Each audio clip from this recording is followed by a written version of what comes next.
Hi all, welcome to VZB academy. എല്ലാവർക്കും പുതിയൊരു ക്ലാസ്സിലേക്ക് സ്വാഗതം കേട്ടോ. അപ്പോൾ നമ്മൾ ഇന്നത്തെ വീഡിയോ എന്താണെന്നറിയോ, നമുക്ക് ഫിസിക്സിനെ ബേസ് ചെയ്തിട്ട് ഏറ്റവും ഇമ്പോർട്ടൻ്റ് ആയിട്ട് വരുന്ന ഒരു ടോപ്പിക്കിനെ കുറിച്ചുള്ളതാണ്. ഏതാണെന്നൊക്കെ ചെയ്യാൻ പറ്റുമോ? എപ്പോഴും ക്വസ്റ്റ്യൻസ് വരാറുണ്ട്. അതിപ്പോൾ സ്റ്റേറ്റ്മെൻറ്റ് വൈസ് ആയിട്ടൊക്കെ ധാരാളം കണ്ടു തുടങ്ങിയിട്ടുണ്ട്. ഏതാണ് ആ ടോപ്പിക് എന്ന് പറയുന്നത്? ശബ്ദമാണ് കേട്ടോ, സൗണ്ട്.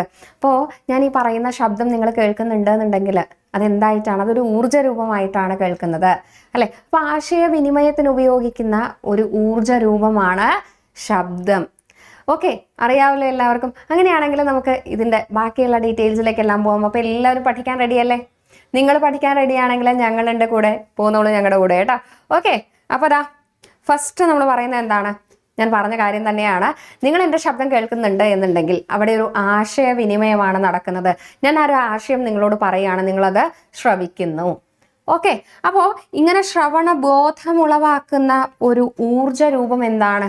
അതാണ് സൗണ്ട് എന്ന് പറയുന്നത്. ഓക്കെ, ഇനി ഈ സൗണ്ടിനെ എഫക്റ്റ് ചെയ്യുന്ന കുറച്ച് കാര്യങ്ങളൊക്കെ ഉണ്ട്. സൗണ്ട് എങ്ങനെയാണ് കേൾക്കുന്നത് അതെല്ലാം ഉണ്ട്, നമുക്ക് എന്ത് ചെയ്യാം, വഴിയെ പറയാം.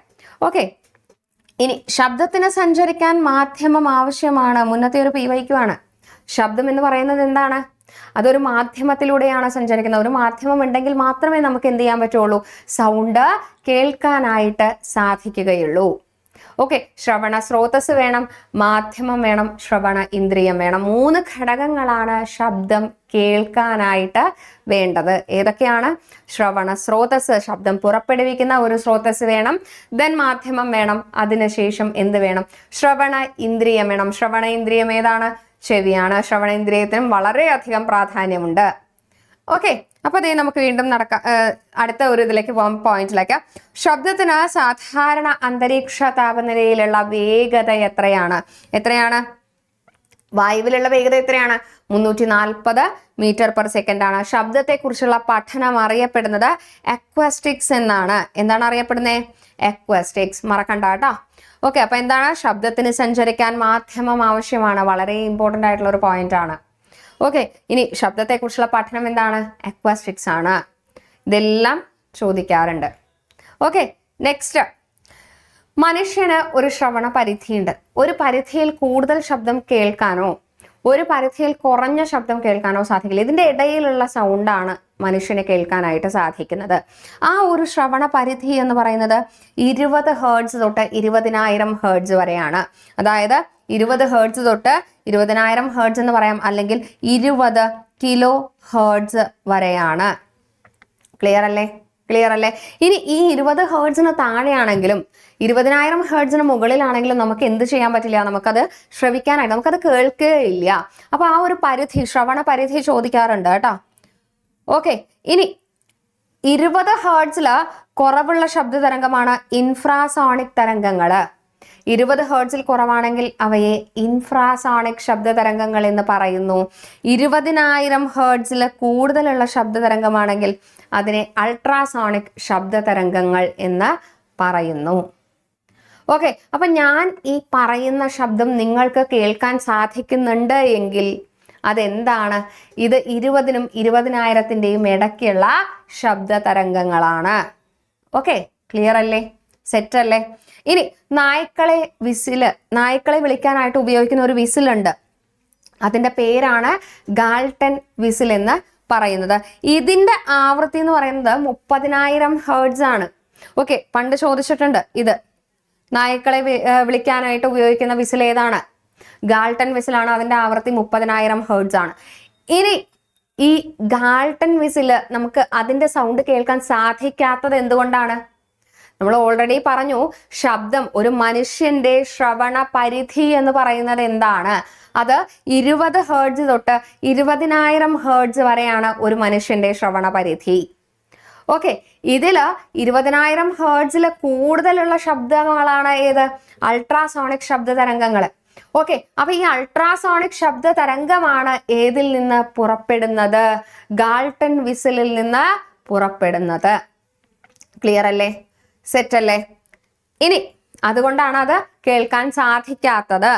ഇനി അൾട്രാസോണിക് സൗണ്ട് കേൾക്കാനും പുറപ്പെടുവിക്കാനും കഴിവുള്ള ജീവി ഏതാണ്? വവ്വാലുണ്ട്. നേരത്തെ ഇപ്പൊ നായയുടെ കേസ് പറഞ്ഞു, വവ്വാല്, നായ, ഇതെല്ലാം എന്താണ്? അൾട്രാസോണിക് സൗണ്ട്സ് കേൾക്കാനായിട്ട് സാധിക്കുന്ന ജീവി വിഭാഗമാണ്. ഓക്കെ, ഇനി ഇൻഫ്രാസൗണ്ട് പുറപ്പെടുവിക്കുന്ന തിരിച്ചറിയാനുള്ള കഴിവുള്ള ജീവികൾ ഏതൊക്കെയാണ്? തിമിംഗലം, ആന, ജിറാഫ് തുടങ്ങിയവ. ഓക്കെ, ഏതൊക്കെയാണ് ഇൻഫ്രാസോണിക് സൗണ്ട്സ് കേൾക്കാൻ സാധിക്കുന്നത്? തിമിംഗലം, ആന, ജിറാഫ്. നമ്മുടെ കഴിഞ്ഞ പ്രാവശ്യം വയനാട്ടിലുള്ള ദുരന്തം ഉണ്ടായില്ലേ, ചൂരൽമല, അവിടെ ദുരന്തമുണ്ടായ സമയത്ത് അതിൻ്റെ തലേ ദിവസമൊക്കെ എന്താണ്, ആനകൾ തലേ ദിവസം രാത്രിയൊക്കെ ആനകൾ കൂട്ടത്തോടെ ഓടിപ്പോയിരുന്നു എന്നുള്ള വാർത്തകളൊക്കെ നമ്മൾ കണ്ടിട്ടുണ്ടാവും അല്ലേ? അപ്പോൾ ഓരോ വീട്ടുകാരിങ്ങനെ കൂട്ടത്തോടെ ആ വീടിന്റെ സൈഡിൽ കൂടെ ആനകൾ പറ്റം പറ്റമായിട്ട് വലിയ ഒച്ചത്തിൽ പോയിരുന്നു എന്ന് പറയുന്നുണ്ട്. അപ്പൊ എന്തുകൊണ്ടാവാം ഇങ്ങനെയുള്ള ഇൻഫ്രാസോണിക് തരംഗങ്ങൾ അവർക്ക് കേൾക്കാനായിട്ട് സാധിക്കുന്നുണ്ടാവാം? ഭൂകമ്പങ്ങൾ, പ്രകൃതി ദുരന്തങ്ങളൊക്കെ ഉണ്ടാവുന്ന സമയത്ത് പുറപ്പെടുവിക്കുന്ന സൗണ്ടാണ് ഇൻഫ്രാസോണിക് സൗണ്ടുകൾ. അപ്പോൾ ഇങ്ങനെയുള്ള സൗണ്ടുകൾ കേൾക്കാനായിട്ട് ആനയ്ക്ക് സാധിക്കും.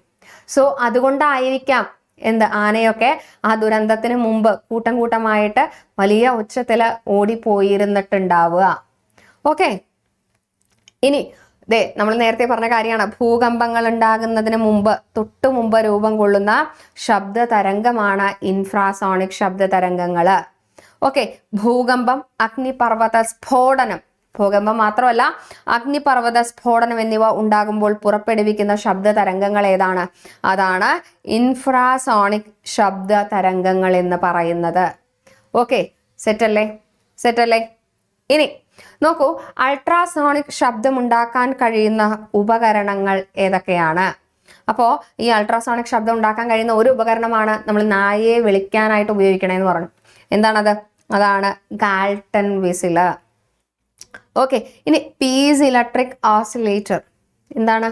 അൾട്രാസോണിക് സൗണ്ട് ഉണ്ടാക്കാൻ കഴിയുന്ന ഒരു ഉപകരണമാണ്. മാഗ്നറ്റോസ്ട്രിക്ഷൻ ഓസിലേറ്റർ, ഇതും ഏതാണ്?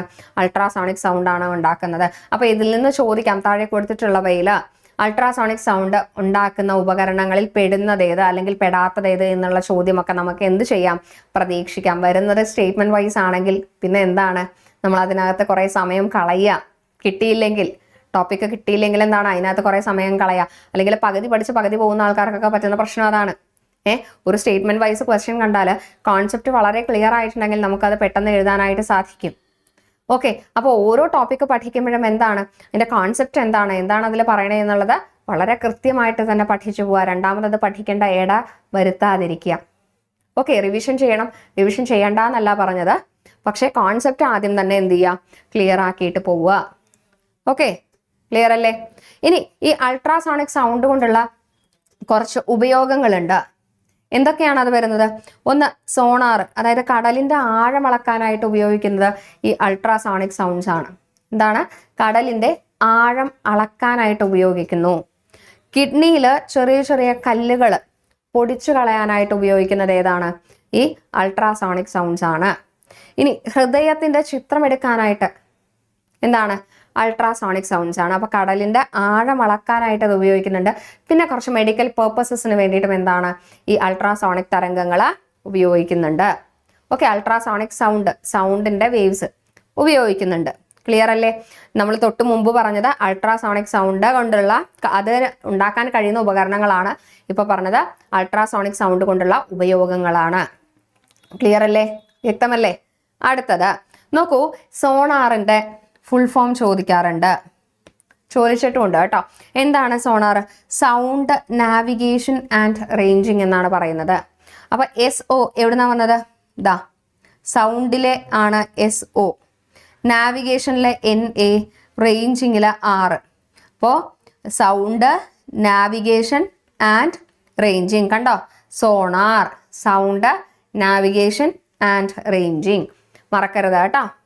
ഇനി സമുദ്രത്തിന്റെ ആഴമളക്കാനായിട്ടാണ് ഈ സോണാർ ഉപയോഗിക്കുന്നത്. എന്താണ്? സമുദ്രത്തിന്റെ ആഴമളക്കുക. മത്സ്യക്കൂട്ടങ്ങളുടെ സ്ഥാനം അളക്കുക. മത്സ്യക്കൂട്ടങ്ങളുടെ സ്ഥാനം, സമുദ്രത്തിന്റെ ആഴം, കടലിന്റെ ആഴം. അതേപോലെ തന്നെ കടലിലെ അടിത്തട്ടിന്റെ ചിത്രങ്ങൾ എടുക്കാനായിട്ട് എന്താണ്? ഈ സോണാറാണ് ഉപയോഗിക്കുന്നത്. ഓക്കെ, നമ്മൾ ധാരാളം ചിത്രങ്ങൾ കണ്ടിട്ടുണ്ടാവും അല്ലെ? കടലിന്റെ അടിയിലുള്ളതൊക്കെ വളരെ ഭംഗിയായിട്ടുള്ള ചിത്രങ്ങൾ കണ്ടിട്ടില്ലേ? പവിഴപ്പുറ്റുകളെ കണ്ടിട്ടില്ലേ? പലതരം മത്സ്യങ്ങളെ കണ്ടിട്ടില്ലേ? ഇല്ലേ? അപ്പോൾ ഇങ്ങനെയുള്ള ഭംഗിയേറിയ ചിത്രങ്ങളെല്ലാം എങ്ങനെയാണ് ഉണ്ടാവുന്നത്? ഈ സോണാർ എന്ന് പറയുന്ന ഉപകരണം അതിൻ്റെ ഉപയോഗങ്ങളാണ്. ഓക്കെ, ഇനി മത്സ്യക്കൂട്ടങ്ങളുടെ സ്ഥാനം, കുറേ കൂട്ടം കൂട്ടമായിട്ട് നിൽക്കുന്ന മത്സ്യങ്ങൾ എവിടെയാണ് എന്ന് കണ്ടുപിടിക്കാനും എന്താണ് ഈ സോണാർ ഉപയോഗിക്കുന്നുണ്ട്. ക്ലിയർ അല്ലേ? ഇതെല്ലാം എന്താണ് ബേസിക് ആയിട്ട് അൾട്രാസോണിക് സൗണ്ട് കൊണ്ടുള്ള ഉപയോഗങ്ങളാണ്. അൾട്രാസോണിക് ശബ്ദ തരംഗങ്ങൾ എന്ന് പറഞ്ഞാൽ എത്രയാണ്? ഞാൻ പറഞ്ഞിരുന്നു, എത്ര ഹേർട്സിന് മുകളിലാണ്? അത് 20,000 ഹേർട്സിന് മുകളിലാണ്. ഓക്കെ, 30,000 ഹേർട്സ് ഏതിലാണ് വരുന്നത്? ഗാൽട്ടൺ വിസിലാണ് വരുന്നത്. സെറ്റ് അല്ലേ? ക്ലിയർ അല്ലേ? ഇനി നോക്കൂ, അൾട്രാസോണിക് തരംഗങ്ങൾ ഉപയോഗിച്ച് വഴിയിലെ തടസ്സങ്ങൾ തിരിച്ചറിയാൻ സഹായിക്കുന്ന പ്രതിഭാസമാണ് എക്കോലൊക്കേഷൻ. കണ്ടോ? അപ്പൊ ഈ ശബ്ദ തരംഗങ്ങൾ, അൾട്രാസോണിക് ശബ്ദ തരംഗങ്ങൾ ഉപയോഗിച്ച് നമ്മൾ പോകുന്ന വഴിയിലെ തടസ്സങ്ങൾ തിരിച്ചറിയാൻ സഹായിക്കുന്നു. എന്തിന്? ബാറ്റിന്. എക്സാമ്പിൾ ബാറ്റാണ്. ഈ ബാറ്റാണ് എക്കോലൊക്കേഷൻ വെച്ചിട്ട് വഴി, ആ തടസ്സങ്ങളില്ലാതെ വഴിയിലൂടെ പോകുന്ന ജീവി ഏതാണ് എന്ന് ചോദിച്ചാൽ അത് ഏതാണ്? ബാറ്റാണ്. ഓക്കെ, അപ്പോൾ ഇക്കോലൊക്കേഷനിൽ വരുന്ന സൗണ്ട്, ശബ്ദ തരംഗം ഏതാണ് എന്നുള്ള ഒരു ചോദ്യം വരാം. അതേതാണ്? അത് അൾട്രാസോണിക് തരംഗങ്ങളാണ്. ഓക്കെ, ഇനി എക്കോലൊക്കേഷൻ എന്തിനാണ് ഉപയോഗിക്കണേ എന്ന് ചോദിക്കാം. അതെന്തിനാ ഉപയോഗിക്കുന്നത്? അൾട്രാസോണിക് തരംഗങ്ങൾ ഉപയോഗിച്ച് വഴിയിലെ തടസ്സങ്ങൾ തിരിച്ചറിയാൻ സഹായിക്കുന്നതാണ് എക്കോലൊക്കേഷൻ. ഓക്കെ, എക്കോലൊക്കേഷൻ ഉപയോഗിച്ച് വഴിയിലെ തടസ്സങ്ങൾ തിരിച്ചറിയാൻ സഹായിക്കുന്ന ഈ ഒരു എക്കോലൊക്കേഷൻ എന്ന് പറയുന്ന പ്രതിഭാസം ഉപയോഗിക്കുന്ന ജീവി ഏതാണ് എന്നുള്ളത് ചോദിക്കാം. ഏതാണ്? ബാറ്റാണ്. അപ്പൊ എക്കോലൊക്കേഷനിൽ 3 ക്വസ്റ്റ്യൻ ആണ് വരിക. ഒന്ന്, ഏത് തരംഗ ആണ് ഉപയോഗിക്കുന്നത്? ഏത് ശബ്ദ തരംഗമാണ് ഉപയോഗിക്കുന്നത്? അൾട്രാസോണിക്. എന്തിനാണ് ഉപയോഗിക്കുന്നത്? വഴിയിലെ തടസ്സങ്ങൾ തിരിച്ചറിയാനായിട്ട്. ഇനി അത് ഉപയോഗിക്കുന്ന ജീവി ഏതാണ്? ബാറ്റ്. സെറ്റ് അല്ലേ? ക്ലിയർ അല്ലേ? ഇത്രയും കാര്യങ്ങളിൽ എന്തെങ്കിലും ഡൗട്ട് ഉണ്ടോ? ഓക്കെ, അങ്ങനെയാണെങ്കിൽ നമുക്ക് അടുത്ത സ്ലൈഡിലേക്ക് പോവാട്ടോ. ഓക്കെ, ഇനി നോക്കൂ, മനുഷ്യന്റെ ശ്രവണ പരിധി പറഞ്ഞ പോലെ തന്നെ മൃഗങ്ങൾക്കും ശ്രവണ പരിധി ഉണ്ട്. അപ്പോൾ ഇതിൽ നായയുടെ ശ്രവണ പരിധി ഒന്ന് അറിഞ്ഞു വെക്കുക. കാരണം നമ്മൾ ഗാൾട്ടൺ വിസിലിന്റെ കാര്യം പറഞ്ഞതുകൊണ്ട്. ആനയുടെ ശ്രവണ പരിധി ഒന്ന് അറിഞ്ഞു വെക്കുക. ഓക്കെ, ഇത് രണ്ടും എന്തായാലും ഒന്ന് മനസ്സിലാക്കി വെക്കുക. നമുക്കിത് നോക്കാം. നായ എന്ന് പറയുന്നത് എത്രയാണ്? 67 ഹേർട്സ് തൊട്ട് 45,000 ഹേർട്സ് വരെയാണ്. ഓക്കെ, ഇതില് 30,000 ആണ് ഏതിൽ വരുന്നത്? ഗാൾട്ടൺ വിസിലിന്റെ ആവൃത്തി എന്ന് പറയുന്നത്. മനുഷ്യന്റെ ആവൃത്തി എന്ന് പറയുന്നത് ഹയർ ഫ്രീക്വൻസി ഏതായിരുന്നു? 20,000 ഹേർട്സ് ആണ്. അപ്പൊ 20,000 എന്ന് പറയുന്നത്, ഇപ്പൊ ഈ 45,000 എന്ന് പറയുന്നത് വളരെ വലിയൊരു സംഖ്യ അല്ലേ? 20,000-ൽ നിന്ന് കുറച്ചും കൂടി കൂടുതലാണ് നായക്കുള്ള ഉയർന്ന ശ്രവണ പരിധി. ഓക്കെ, ഇനി നെക്സ്റ്റ് പൂച്ചയുടെ 45 തൊട്ട് 64,000 ഹേർട്സ് വരെയാണ്. പശു 23 തൊട്ട് 35,000 ഹേർട്സ് വരെയാണ്. കുതിര 55 തൊട്ട് 33,500 ഹേർട്സ് വരെയാണ്. എലി 1000 തൊട്ട് 91,000 ഹേർട്സ്. ഇനി വവ്വാല് 1,23,000 വരെയാണ് കേട്ടോ അതിന്റെ ശ്രവണ പരിധി. എത്ര തൊട്ടാണ്? 2,000 തൊട്ട് 1,23,000 വരെയാണ് വവ്വാലിന്റെ ശ്രവണ പരിധി. ഓക്കെ, ഇനി ആനയുടെ ആണെങ്കിൽ 16 തൊട്ട് 12,000 വരെ. സ്വർണ്ണ മത്സ്യം 20 തൊട്ട് 3,000 വരെ. ആൻഡ് കോഴി എന്ന് പറയുന്നത് 125 തൊട്ട് 2,000 വരെ. ഓക്കെ, സെറ്റല്ലേ? എന്തെങ്കിലും ഡൗട്ട് ഉണ്ടോ? അപ്പോൾ മനുഷ്യന്റെ ശ്രവണ പരിധി പോലെ തന്നെ മൃഗങ്ങൾക്കും ശ്രവണ പരിധി ഉണ്ട്. ഓക്കെ, നമുക്ക് അടുത്ത സ്ലൈഡിലേക്ക് പോവാം കേട്ടോ. അപ്പൊ എന്താണ്? നമ്മുടെ LDC വരികയാണ്. വളരെ സന്തോഷത്തോടു കൂടി നോക്കി കാണേണ്ട ഒരു പരീക്ഷയാണ് ഇനി വരുന്ന LDC എന്ന് പറയുന്നത്. എന്തുകൊണ്ടാണ്? എല്ലാ കൊല്ലവും എന്തായാലും കുറേ റിട്ടയർമെന്റ്സ് ഉണ്ടാവും. ഓക്കെ, അപ്പൊ അതിൻ്റെ എല്ലാം ഒഴിവുകൾ പൂർണ്ണമായിട്ട് നികത്താനായിട്ട് ഒരു പരീക്ഷയ്ക്കും സാധിക്കില്ല. അപ്പൊ എന്തൊക്കെയാണെങ്കിലും തൊട്ടടുത്ത പരീക്ഷയ്ക്ക് ഇതിൻ്റെ എല്ലാം എന്താണ് ആഡ് ചെയ്തിട്ടാണ് വരിക, വേക്കൻസീസ്. സോ ഇനി വരുന്ന ദിവസങ്ങളിൽ പഠിക്കാൻ തയ്യാറാണെങ്കിൽ നിങ്ങൾ ധൈര്യമായിട്ട് കൂടെ പോന്നോളൂ. നമുക്ക് ഒരുപാട് ലൈവ് ക്ലാസ്സസും അതേപോലെ തന്നെ മോക്ക് ടെസ്റ്റുകളും നിങ്ങൾക്കായിട്ടുണ്ട്. ഈ മിഷൻ LDC 2027 നിങ്ങളെ പഠിപ്പിക്കാനായിട്ട് ഞങ്ങളും വരുന്നുണ്ട് കൂടെ. നിങ്ങൾക്ക് ഉള്ള പ്രധാനപ്പെട്ട കാര്യങ്ങൾ എന്തൊക്കെയാണെന്നറിയോ? ജോലി കിട്ടിയിട്ട് മാത്രം എന്ത് കൊടുത്താൽ മതി? പകുതി ഫീസ് കൊടുത്താൽ മതി. ഓക്കെ, നിങ്ങൾക്ക് ജോലി കിട്ടിയിട്ട് മാത്രം എന്ത് ചെയ്താൽ മതി? പകുതി ഫീസ് അടച്ചാൽ മതി. ഡെയിലി സ്റ്റഡി പ്ലാൻ ഉണ്ടാവും. എവിടെ നിന്ന് പഠിക്കണം, എങ്ങനെ തുടങ്ങണം എന്ന് അറിയാത്ത കുട്ടികൾക്കായിട്ട് നിങ്ങളെ സ്കഫോൾഡ് ചെയ്യാനായിട്ട് ഞങ്ങളുണ്ട്. ഓക്കെ, ലൈവ്സ് ഉണ്ടാവും, റെക്കോർഡിംഗ് ക്ലാസ്സസ് ഉണ്ടാവും, അതേപോലെ തന്നെ ഡെയിലി മോക്ക് ടെസ്റ്റുകൾ ഉണ്ടാവും. വെറുതെ പഠിച്ചു പോയിട്ട് കാര്യമുണ്ടോ? ഇല്ല. അവിടെ എന്ത് വേണം? അവിടെ കൃത്യമായും ചിട്ടയായും എന്ത് വേണം? എക്സാം എഴുതണം. ഓക്കെ, ഇനി മെന്റർഷിപ്പ് സപ്പോർട്ട് ഉണ്ടാവും, അതേപോലെ തന്നെ സ്പെഷ്യൽ റിവിഷൻ സെഷൻസ് ഉണ്ടാവും, മോട്ടിവേഷണൽ സെഷൻസ് ഉണ്ടാവും, കമ്പൈൻ സ്റ്റഡി സെഷൻസ് ഉണ്ടാവും. സോ ഇത്രയും കാര്യങ്ങൾ നിങ്ങൾക്ക് വേണ്ടി ഞങ്ങൾ ഇവിടെ പ്രൊവൈഡ് ചെയ്യുന്നുണ്ട്. So 2027 LDC നിങ്ങൾക്കുള്ളതാവട്ടെ. നന്നായിട്ട് പഠിക്കുക, നല്ല രീതിയിൽ മുന്നേറുക. ഓക്കെ, നമുക്ക് നെക്സ്റ്റ് സ്ലൈഡിലേക്ക് പോവാം. പ്രതിധ്വനി ഉണ്ടാകാനായിട്ട് ആവശ്യമായിട്ടുള്ള ദൂരപരിധി എത്രയാണ്? 17 മീറ്റർ ആണ്. ഞാൻ ഇവിടുന്ന് പറയുന്ന സൗണ്ട് അത് തട്ടി തിരിച്ചു വരുന്ന സമയത്ത് എന്താണ്? അതിന് 17 മീറ്റർ എങ്കിലും ഉണ്ടെങ്കിലാണ് എക്കോ എന്ന് പറയുന്ന പ്രതിഭാസം ഉണ്ടാകുന്നത്.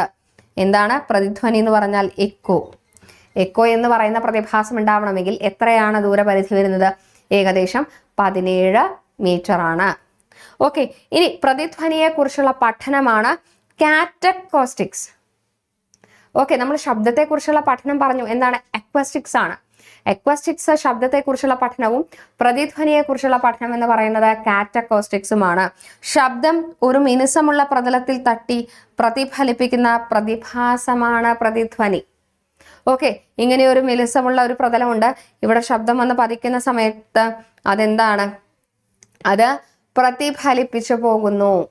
അങ്ങനെ പ്രതിഫലിപ്പിക്കുന്ന പ്രതിഭാസമാണ് പ്രതിധ്വനി അഥവാ ഇക്കോ എന്ന് പറയുന്നത്. ഓക്കെ, ക്ലിയർ അല്ലേ? ഇനി ശബ്ദം വിവിധ വസ്തുക്കളിൽ തട്ടി ആവർത്തിച്ചുണ്ടാകുന്ന ഒരു പ്രതിഫലനമുണ്ട്. അതാണ് അനുരണനം.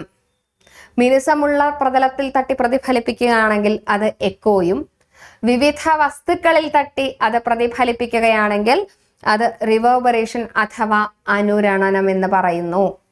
ഓക്കെ, ഈ പ്രതിധ്വനി ഉണ്ടാകാൻ വേണ്ട ഏകദേശ ദൂരപരിധിയാണ്, അതായത് ആവശ്യമായിട്ടുള്ള ദൂരപരിധിയാണ് 17 മീറ്റർ എന്ന് പറയുന്നത്. ഓക്കെ, 17 മീറ്റർ എങ്കിലും ഉണ്ടെങ്കിലാണ് പ്രതിധ്വനി നമുക്ക് അനുഭവിക്കാനായിട്ട് സാധിക്കുകയുള്ളൂ, അത് ഫീൽ ചെയ്യുള്ളൂ. ഓക്കെ, കാറ്റക്കോസ്റ്റിക്സ് പ്രതിധ്വനിയെ കുറിച്ചുള്ള പഠനമാണ് കാറ്റക്കോസ്റ്റിക്സ്. മറക്കരുത്, ഇതൊരു PYQ ആണ് കേട്ടോ. ഇതൊരു PYQ ആണ്, ഇതും ഒരു PYQ ആണ്. ഓക്കെ, ഇനി ശബ്ദത്തിലെ വായുവിലെ വേഗം 340 മീറ്റർ പെർ സെക്കൻഡും പ്രതിപതന തലം 17 മീറ്ററിലും കൂടുതലാണെങ്കിൽ പ്രതിധ്വനി കേൾക്കാനായിട്ട് സാധിക്കുന്നു. പറഞ്ഞ എന്താണ്? ശബ്ദത്തിലെ വായുവിലെ വേഗം എന്ന് പറയുന്നത് 340 മീറ്റർ പെർ സെക്കൻഡ് ആവണം. അതും പ്രതിധ്വനിയുടെ നമ്മൾ ഏകദേശം ദൂരപരിധി പറഞ്ഞു. എത്രയാണ്? 17 മീറ്റർ മിനിമം അത്രയെങ്കിലും വേണം. 17 മീറ്റർ എങ്കിലും ഉണ്ടെങ്കിൽ, അല്ലെങ്കിൽ 17 മീറ്ററിൽ കൂടുതലാണെങ്കിൽ നമുക്ക് എന്താണ്? പ്രതിധ്വനി കേൾക്കാനായിട്ട് സാധിക്കും. ഓക്കെ, ബഹിരാകാശ സഞ്ചാരികൾ പരസ്പരം സംസാരിക്കാൻ റേഡിയോ മാധ്യമം ഉപയോഗിക്കാനുള്ള കാരണം എന്താണ്? ശൂന്യതയിൽ ശബ്ദത്തിന് സഞ്ചരിക്കാൻ കഴിയില്ല. ശബ്ദം സഞ്ചരിക്കണമെങ്കിൽ അവിടെ എന്ത് വേണം? മാധ്യമം വേണം. ശബ്ദത്തിന് സഞ്ചരിക്കാൻ മാധ്യമം ആവശ്യമാണ്. സോ ബഹിരാകാശത്ത് അല്ലെങ്കിൽ ശൂന്യതയിലാണെങ്കിൽ അവിടെ മാധ്യമമില്ല. സോ മാധ്യമമുള്ള സ്ഥലത്ത് മാത്രമാണ് ശബ്ദം എന്ത് ചെയ്യുള്ളൂ? ഊർജ രൂപത്തില് സഞ്ചരിക്കുകയുള്ളൂ. സോ ബഹിരാകാശത്ത് പരസ്പരം സംസാരിക്കാൻ റേഡിയോ സംവിധാനം ഉപയോഗിക്കാനുള്ള കാരണം എന്താണ്? അവിടെ ശൂന്യതയില് ശബ്ദത്തിന് സഞ്ചരിക്കാൻ കഴിയില്ല. സോ അവിടെ മാധ്യമമായിട്ട് ഉപയോഗിക്കുന്നത് എന്താണ്? അത് റേഡിയോ ആണ്. ഓക്കെ, സെറ്റല്ലേ? ഇനി ഒരു കഥനവെടി പൊട്ടുകയാണ്. അതിന്റെ പ്രതിധ്വനി 18 സെക്കൻഡിന് ശേഷം അത് പൊട്ടിച്ച ആള് കേൾക്കുകയാണ്. വായുവിലെ ശബ്ദത്തിന്റെ വേഗം 340 മീറ്റർ പെർ സെക്കൻഡായി പരിഗണിച്ചാൽ പ്രതിധ്വനി കേൾക്കുന്ന ആളിൽ നിന്ന് പ്രതിപതനതലം എത്ര അകലത്തിലായിരിക്കും? ഒന്നുമില്ല. എന്താണ്? V = 2D/T. ഈ ഒരു ഇക്വേഷൻ വെച്ച് ചെയ്താൽ മതി. എങ്ങനെയാണ്? T എന്ന് പറയുന്നത് തന്നിട്ടുണ്ട്, 18 സെക്കൻഡ് ആണ് അല്ലെ. V എന്ന് പറയുന്നത് എന്താണ്? വായുവിലാണ് ശബ്ദത്തിന്റെ വേഗം. So 340 metre per second. എന്താ കാണാൻ പറഞ്ഞിട്ടുള്ളത്? D ആണ് കാണാൻ പറഞ്ഞിട്ടുള്ളത് അല്ലെ. എത്ര അകലത്തിലായിരിക്കും എന്നാണ് ചോദിച്ചിട്ടുള്ളത്. സോ നമുക്ക് എന്ത് ചെയ്യാം? വി 340. ഇനി ഈ ടി ഇങ്ങോട്ട് കൊണ്ടുവരുമ്പോൾ ഇൻറ്റു ടി എത്രയാണ് 18 സെക്കൻഡ്. ദെൻ എന്താണ് by 2 that is equal to D. Okay, എന്താ കാരണം നോക്കൂ, ഈ ഡിനെ ഇവിടെ തന്നെ നിർത്തി. ഈ 2നെ ഇങ്ങോട്ട് വരുമ്പോൾ ഇവിടെ ഇൻറ്റു ടി 2 ഉള്ളത് ബൈ 2 ആവും. അതാണ് ഇവിടെ എഴുതിയിരിക്കുന്നത്. ഇനി ബൈ ടി ഉള്ളത് ഈക്വൽ ടു ഇപ്പുറത്ത് പോകുമ്പോൾ ഇൻറ്റു ടി ആവും. ഓക്കെ, അതാണ് ഇവിടെ 340 ഇൻറ്റു 18 എന്ന് എഴുതിയിരിക്കുന്നത്. ക്ലിയർ അല്ലേ? ക്ലിയർ അല്ലേ? നമുക്കിത് എന്ത് ചെയ്യണം? കട്ട് ചെയ്ത് കളയണം അല്ലേ? ഇതാ 2 2ഉം 18ഉം കട്ട് ചെയ്തു 9. ഇനി എന്ത് വരും? 340 34 ഇൻറ്റു 9 ഇത്രയാണ് വരുന്നത് 36, ബാക്കി 3 27 കഴിഞ്ഞാൽ 3 9 27 28 29 30. ഇവിടെ ഒരു 0 ഉണ്ട് അല്ലേ? 340 അല്ലേ? So 30 60 metre. ജസ്റ്റ് ഒന്നുമില്ല, നമുക്ക് എന്ത് ചെയ്യാം? ആ ഇക്വേഷനിലും കൂടെ സബ്സ്റ്റിറ്റ്യൂട്ട് ചെയ്യുക. Okay, 2D/t. ഇനി നോക്കൂ, ആവൃത്തി കൂടുന്നതിനനുസരിച്ച് ശബ്ദത്തിന് എന്തുണ്ടാവുന്നു? ശബ്ദത്തിന് വ്യത്യാസം സംഭവിക്കും. ദേ, ആവൃത്തി കൂടുന്നതിനനുസരിച്ച് ശബ്ദത്തിനും വ്യത്യാസം സംഭവിക്കും. ഹാക്സോ ബ്ലേഡിന്റെ ശബ്ദം പോലെയാണോ സ്റ്റീൽ പാത്രത്തിന്റെ ശബ്ദം? അല്ല, വ്യത്യാസമുണ്ട് അല്ലേ? ഇനി ട്യൂണിംഗ് ഫോർക്കോ? സ്റ്റീൽ പാത്രത്തിന്റെ അത്ര സൗണ്ട് അതേപോലെ തന്നെ ട്യൂണിംഗ് ഫോർക്കിന് സൗണ്ട് ഉണ്ടാവും? ഇല്ല. അപ്പോൾ ഓരോ ഓബ്ജക്റ്റിന്റെയും ആവൃത്തി അനുസരിച്ച് എന്താണ്? ശബ്ദത്തിന് വ്യത്യാസം വരുന്നു. ശബ്ദത്തിന്റെ കുറഞ്ഞ വേഗതയുണ്ട്, അതിനെയാണ് സബ്സോണിക് സൗണ്ടുകൾ എന്ന് പറയുന്നത്. ശബ്ദത്തിന്റെ കുറഞ്ഞ വേഗത എന്താണ്? സബ്സോണിക് സൗണ്ട് ആണ്. ശബ്ദത്തെക്കാൾ കൂടുതൽ വേഗതയാണ് സൂപ്പർസോണിക് സൗണ്ടുകൾ. ഓക്കെ, ശബ്ദത്തെക്കാൾ കൂടുതൽ വേഗത. ശബ്ദത്തിന്റെ കുറഞ്ഞ വേഗതയെ സൂചിപ്പിക്കുന്ന എന്താണ്? സബ്സോണിക് സൗണ്ടുകൾ ചോദിച്ചിട്ടുണ്ട് കേട്ടോ. ശബ്ദത്തെക്കാൾ വേഗതയിൽ കൂടുതൽ വേഗത്തിലെ സൂചിപ്പിക്കുന്നത് എന്താണ്? അത് സൂപ്പർസോണിക് തരംഗങ്ങൾ. ഇനി ശബ്ദത്തെക്കാൾ 5 ഇരട്ടി വേഗതയെ സൂചിപ്പിക്കുന്നത് എന്താണ്? അത് ഹൈപ്പർസോണിക് എന്നാണ്. ഇതും ചോദിച്ചിട്ടുണ്ട്. ശബ്ദത്തിനേക്കാൾ 5 ഇരട്ടി വേഗതയെ സൂചിപ്പിക്കുന്നതാണ് ഹൈപ്പർസോണിക് ശബ്ദ തരംഗങ്ങൾ. ഓക്കെ, ഇനി നോക്കൂ, ശബ്ദത്തെക്കാൾ വേഗതയിലോ ശബ്ദവേഗതയിലോ സഞ്ചരിക്കുന്ന വസ്തുവിൽ ആഘാത തരംഗം മൂലമുണ്ടാകുന്ന ശക്തിയേറിയ ഉയർന്ന ശബ്ദമാണ് സോണിക് ബൂം. നമ്മൾ ഒരു ചാട്ടവാറോ അല്ലെങ്കിൽ ഈർക്കിലിയോ നമ്മൾ വായുവിൽ ഇങ്ങനെ അടിക്കുക. വായുവിൽ ഇങ്ങനെ അടിക്കുന്ന സമയത്ത്, ചുഴറ്റണ സമയത്ത് അവിടെ ഒരു ശബ്ദം കേൾക്കും ഇല്ലേ? ഈർക്കിലി വെറുതെ ഒന്ന് വായുവിൽ ഇങ്ങനെ ആക്കി കഴിഞ്ഞാൽ അവിടെ ഒരു ശബ്ദം കേൾക്കും. അതിനെയാണ് അവിടെ ആ ഒരു ആഘാത തരംഗം മൂലമുണ്ടാകുന്ന ശക്തിയേറിയ ഉയർന്ന ശബ്ദ തരംഗത്തിനെ പറയുന്നതാണ് സോണിക് ബൂം എന്നുള്ളത്. ഓക്കെ, അപ്പൊ അങ്ങനെ കേൾക്കുന്ന ആ ഒരു ഉയർന്ന ശബ്ദ തരംഗം അതെന്താണ്? Sonic boom. വായുവിൽ ചുഴറ്റിയാൽ, ചാട്ടവാറ വായുവിൽ ചുഴറ്റിയാൽ ഉണ്ടാകുന്ന ശബ്ദ തരംഗം ഏതാണ്? അത് സോണിക് ബൂമാണ്. ശബ്ദ തരംഗമല്ല, ആ ആഘാതം മൂലമുണ്ടാകുന്ന ശക്തിയേറിയ ഉയർന്ന ശബ്ദം ഏതാണ്? അത് സോണിക് ബൂം എന്നാണ് അറിയപ്പെടുന്നത്. ഓക്കെ, ദാ ചാട്ടവാർ വായുവിൽ ചുഴറ്റിയാൽ ഉണ്ടാകുന്ന ശബ്ദം ഇതാണ് സോണിക് ബൂം ആണ് കേട്ടോ. അതേപോലെ തന്നെ ഈർക്കില് വായുവിൽ ചുഴറ്റിയാൽ ഉണ്ടാകുന്ന ശബ്ദ തരംഗം ഏതാണ്? ശബ്ദത്തിന്റെ ആ ഉയർന്ന ശബ്ദം, ശബ്ദ തരംഗത്തിൽ ആ ഉയർന്ന ശബ്ദം. ഓക്കെ, വായുവിൽ ചുഴറ്റിയാൽ എന്താണ് ഉണ്ടാവണേ? അവിടെയും സോണിക് ബൂം ആണ് ഉണ്ടാകുന്നത്. മനസ്സിലായല്ലോ? മനസ്സിലായല്ലോ? ഇനി ശ്രവണ സ്ഥിരത. എന്താണ് ശ്രവണ സ്ഥിരത? നമ്മൾ കേൾക്കുന്ന ശബ്ദമില്ലേ, അത് ഒരു 1/10 സെക്കൻഡ് കുറച്ച് സമയത്തേക്ക് നമ്മുടെ ചെവിയിൽ തങ്ങി നിൽക്കുന്ന പ്രതിഭാസത്തിനെയാണ് ശ്രവണ സ്ഥിരത എന്ന് പറയുന്നത്. ഓക്കെ, അപ്പോൾ ഒരാൾ കേൾക്കുന്ന ശബ്ദം അത് 1/10 സെക്കൻഡ് നേരത്തേക്ക് ചെവിയിൽ തങ്ങി നിൽക്കുന്ന പ്രതിഭാസമാണ് ഏത്? ശ്രവണ സ്ഥിരത എന്ന് പറയുന്നത്. ഓക്കെ, ഓഡിറ്ററി പെർസിസ്റ്റൻസ് എന്നൊക്കെ പറയും, മറക്കരുത് കേട്ടോ. അപ്പൊ എന്താണ് ശ്രവണ സ്ഥിരത എന്ന് ചോദിച്ചിട്ടുണ്ട്. ഇത് 1/10 സെക്കൻഡ് നേരത്തേക്ക് എന്നുള്ളതിന് പകരം 0.1 സെക്കൻഡ്, 0.001 സെക്കൻഡ് എന്നൊക്കെ ഓപ്ഷൻസ് തരാം. ഓക്കെ, അപ്പൊ 0.1 സെക്കൻഡ് ആണോ 0.001 ആണോ എന്നുള്ളതൊന്നും കൺഫ്യൂഷൻ വരരുത്. 1/10 എന്ന് പറഞ്ഞാൽ എത്രയാണ്? 0.1 സെക്കൻഡ് ആണ്. ക്ലിയർ അല്ലേ? ക്ലിയർ അല്ലേ? ഇനി നോക്കൂ, ഇവിടെ നമ്മൾ പറഞ്ഞു ആവൃത്തി കൂടുന്നതിനനുസരിച്ച് ശബ്ദത്തിന് വ്യത്യാസം ഉണ്ടാകുന്നു എന്നുള്ള കാര്യം. ഇതൊരു ഇമ്പോർട്ടൻ്റ് ആയിട്ടുള്ള പോയിന്റ് ആണ്. ഓക്കെ, അപ്പോൾ ഇത്രയും കാര്യങ്ങളാണ് നമ്മൾ ശബ്ദത്തെക്കുറിച്ച് പറഞ്ഞത്, ശ്രവണ സ്ഥിരത വരെ. സോ ഇത്രയും കാര്യങ്ങൾ നിങ്ങൾക്ക് വ്യക്തമായിട്ട് മനസ്സിലായോ? കൃത്യമായിട്ട് മനസ്സിലായോ? കോൺസെപ്റ്റ് പിടികിട്ടിയോ? ക്ലിയർ ആണോ? അങ്ങനെയാണെങ്കിൽ നിങ്ങൾ ധൈര്യമായിട്ട് എന്ത് ചെയ്യാം, ഇനി ഇതിനെ ബേസ് ചെയ്തിട്ടുള്ള ക്വസ്റ്റ്യൻസ് ഒക്കെ നിങ്ങൾക്ക് ചെയ്ത് നോക്കാം കേട്ടോ. എത്രത്തോളം ക്വസ്റ്റ്യൻസ് ചെയ്ത് നോക്കണോ അത്രത്തോളം നമുക്ക് എന്താണ് ഈ ഒരു ടോപ്പിക്ക് നമ്മുടെ മനസ്സിൽ തങ്ങി നിൽക്കും. സോ അപ്പം എല്ലാവരും നന്നായിട്ട് പഠിക്കുക. നമുക്ക് വീണ്ടും അടുത്തൊരു വീഡിയോയിൽ കാണാം. അതുവരേക്കും ബൈ ബൈ, താങ്ക് യു.